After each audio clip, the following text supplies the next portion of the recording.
Ever wondered how one of America's most powerful televangelists went from building a $140 million religious empire to ending his life with just a $4 to $5 million net worth?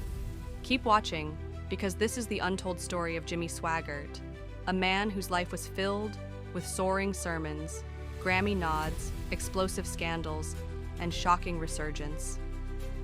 Born March 15, 1935, in Faraday, Louisiana, the musical son of a preacher, Jimmy crawled aisles filled with gospel music and divine ambition.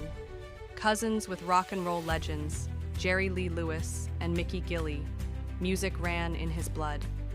By the early 1970s, he was on the radio. Then, in 1975, he reached millions with the Jimmy Swaggart Telecast, a program that ballooned into an international religious broadcasting powerhouse, driving annual revenue north of $140 million by the mid-'80s.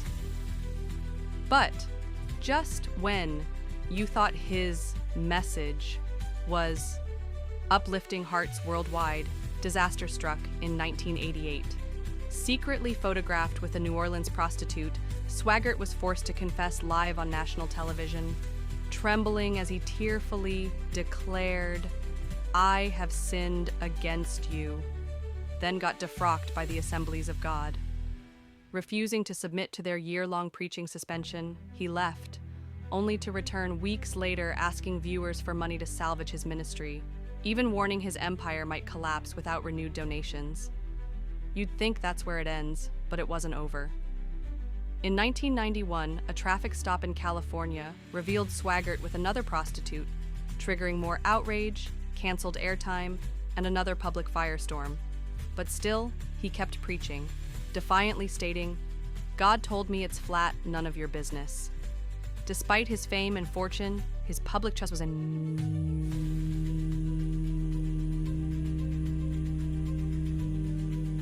Yet, he managed to suck a comeback.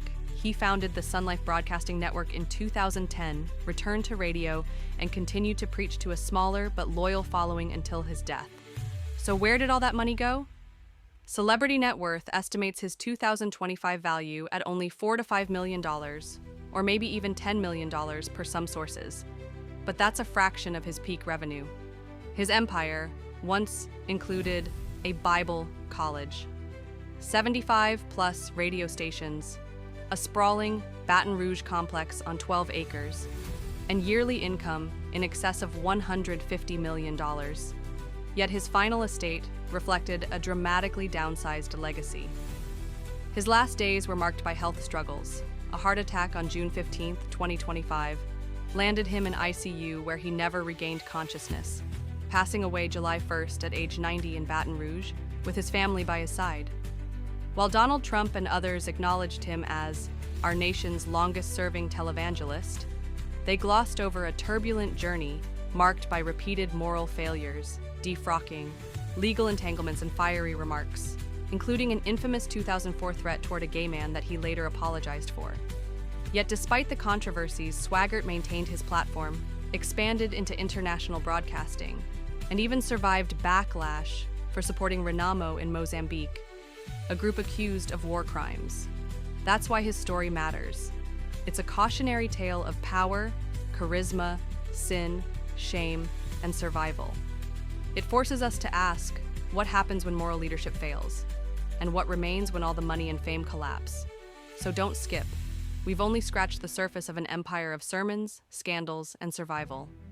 If you thought you understood televangelists, you don't until you've seen Jimmy Swaggart's full journey. Drop a comment below if you've ever watched his broadcasts. Share this video to spark conversation. Smash that like button if this surprised you, and subscribe now so you never miss another deep dive into the real forces shaping American faith and fame.